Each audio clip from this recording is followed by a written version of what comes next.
Mason-Nguyen, and today I am going to make a very delicious, my all-time favorite Vietnamese cake called the Pandan Honeycomb Cake. In Vietnamese it's called Bánh Bò Nướng, and it is a delicious gluten-free cake that originated in Indonesia and has a cooking technique similar to what Dutch colonists used when they had settled Indonesia. And a lot of Asian countries now make this cake, and they all have their version, but the version I'm going to do is closely associated with the Vietnamese style. And if you know anything about Vietnamese cuisine, they don't have a lot of cakes. They're not a real cake type of culture. Their idea of dessert is fruit, which is much healthier. But this is a cake that they make. It's gluten-free, and it has a wonderful, beautiful look to it and texture, and it has a springiness and chewiness to it that's going to be probably different than any cake that you've ever eaten before.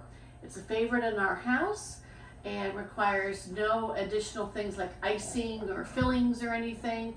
It's just going to be a beautiful cake. And so the first thing we're going to do is make the sweet element for the cake. And the sweet element for the cake is going to be 1 1/4 cup of sugar. And on a stovetop, we're going to melt that with 1 can of coconut milk. This cake is going to taste very much like coconut, like a very sweet coconut. There we go. I'm trying to cut myself.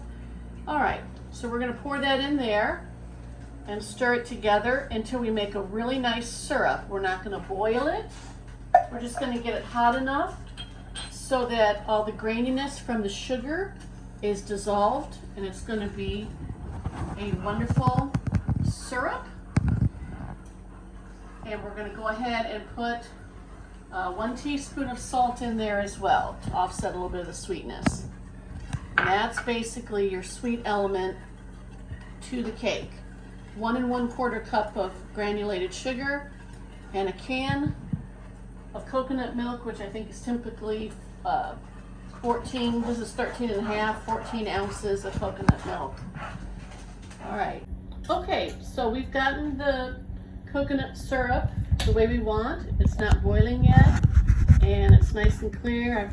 I've taste tested it. There's no grittiness to it. So we're going to turn that off, and we need to cool it before we add it to the cake. And so I'm going to put it in some ice water. Make sure the water gets in there. There we go. And that should cool. You can also put it in the refrigerator, but I don't like to put hot things in the refrigerator. Some of these things that I'm going to tell you about making the cake is important to follow, because even though it's going to come out, it might look like a fairly simple cake, there's a lot of technique involved in it. And if you don't get it just right, you're not going to get that honeycomb pattern and consistency and chewiness that you want. So you got to follow the instructions. So the next thing I'm going to do is I preheat my oven to 350, and I'm going to put my bundt cake. This is what I recommend for pandan. Use a bundt cake. I'm going to put that in there and let it get hot. I'll take it out later carefully when I'm ready to put the batter in, but getting it hot like that is going to help the cake rise and bake later on if it's already hot when we put the batter in. So the next thing I'm going to do is get my dry ingredients together, and I've already kind of combined them. And what I have in here is 2 cups of tapioca starch. You can also use tapioca flour, but I have tapioca starch in there, 2 cups. And I have a 1/4 cup of rice flour in there. I've got both of these at the Asian market. They're not actually very expensive at the Asian market. And you're going to want to put 1 tablespoon of double acting baking powder. Very important that it is double acting. That's going to add to the springiness and the honeycomb pattern, so double acting. So I've got that in there. Now here's the surprising thing about this cake. Oh my goodness, it has 6 eggs. That's a lot of eggs, but that's what it has in there. And what you're going to do with the eggs, 6 whole eggs, is you're going to break them up with a fork. You're not going to whip them, you're not going to beat them. You do not want to create air pockets here. You just want to break the eggs up enough so they kind of blend with the whites of the egg. Okay? There we go.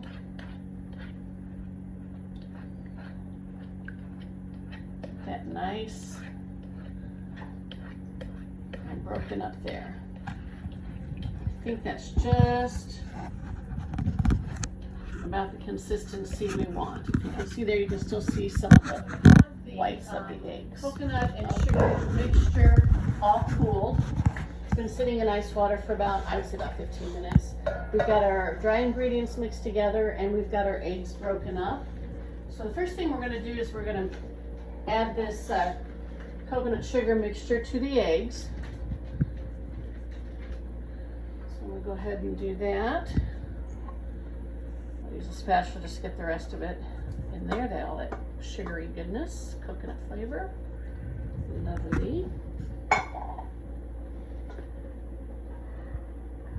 just going to gently stir that together. And what we're going to do next is we're going to add the pandan extract. Pandan is a type of leaf found over in Asia that has a lot of grape flavor. They say it's got a little bit of a rose and almond and vanilla flavor to it. I just call it Asian vanilla because to me it's like just vanilla. But pandan extract, you can make your own extract by actually boiling the leaves, and there's a process, but I've never done that. I just get the extract. And this is going to give it its pandan flavor. And I'm going to put in about a teaspoon to start out with. And we're going to see how green that colors it. See me mixing it together there. You can see it's starting to turn green. And I like my pandan cake especially green, very bright, vibrant green. This looks like this is doing the job. But I always keep a little bit of green food coloring on hand just in case the pandan extract doesn't make it green enough. So when I see the final product, I'll kind of determine if it's the green I want, and if it's not as green as I'd like, I'll probably add 2 or 3 drops of food coloring. But that's a nice green there. Okay, so what we're going to do next is we're going to add the dry ingredients to it.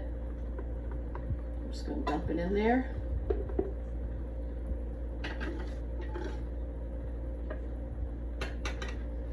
Spatula again because some of that powder seems to stick to this. And that's got all that nice tapioca starch, rice flour, and double acting baking powder. Lovely. Okay, so that's in there. Now, we don't have to mix this real thoroughly. We're just going to mix it enough to where it's combined. All the dry ingredients have kind of absorbed the wet ingredients, and you know what, I think to make it easy I'll forego this and use the spatula. Looks like it tends to get a little caught up in there.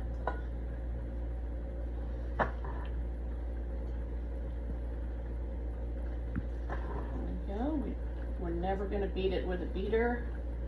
We're not going to whip it hard. We're just going to combine it like this so that all the dry ingredients are wet. Okay. So you're going to see a lot of lumps in there, but that's okay.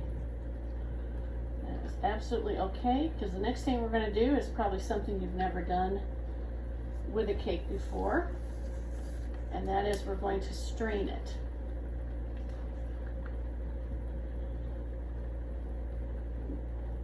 Squish down some of those lumps. Okay.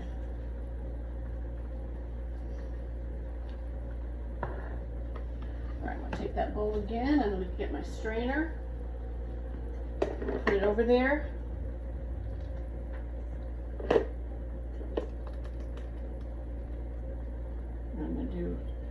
first half, I'll do it, and I'll do the second half.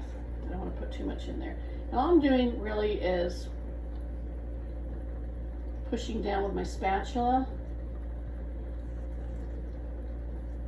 And you can see the batter's going out in there. Very different technique, huh?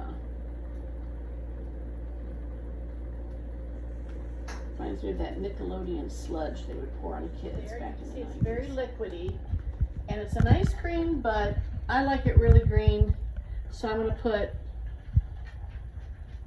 4 drops of food coloring in there just to give it a little more of a green color. I think it just makes it a little more attractive when it comes out really green out of the oven. So there we go. That looks much better. Try to get that in there. And then, so we've got, that's all the eggs in there, the coconut, sugar, syrup, all the dry ingredients. So that's basically your cake batter. And at the very end, we're going to put in 2 tablespoons of coconut oil. And that is going to give it a nice texture and shine. So I'm going to mix that in a little bit there. And now we are ready to put it in the bundt cake. And if you remember, we have preheated the bundt cake in the oven, so it's going to be very hot. So we're going to take it out carefully, obviously, and spray a little bit of vegetable or canola oil on it, so hopefully the cake doesn't stick when it bakes.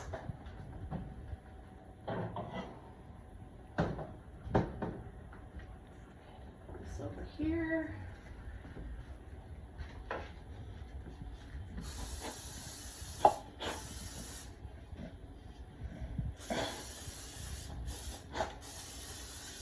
Okay. Carefully pour the batter in there.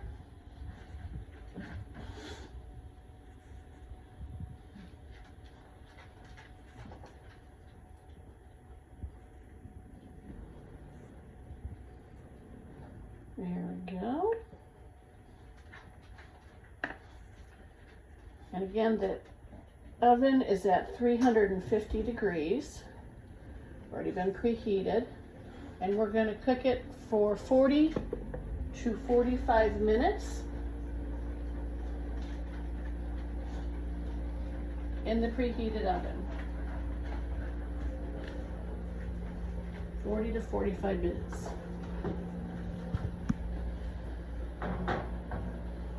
Just enough time to watch a good episode of something on Netflix.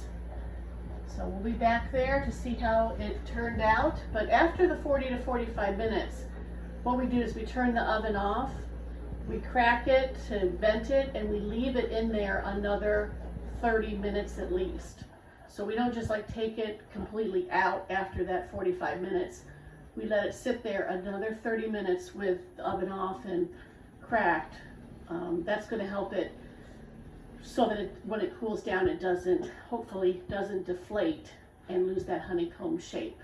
So next time we see the cake, it'll be cooled down and we'll cut into it and see if we get that nice, beautiful chewiness and honeycomb pattern that we left cooking for 45 minutes. And then sat another 30 minutes in the oven with the door cracked. And still a little bit warm, but we're going to cut and see what this looks like. You're going to want to take a serrated knife. That's going to cut it the easiest. Here's the test to see how it turned out. Looks like it's going to be a lovely green color. It's got that nice honeycomb pattern to it, if you see that there.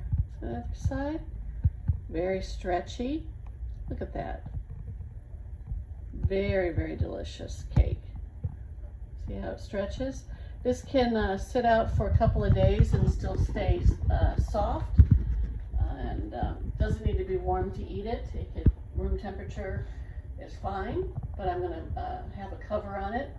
So that is how I make Pandan Honeycomb Cake, Bánh Bò Nướng. All right. We'll talk to you soon. Enjoy if you make it. Thank you.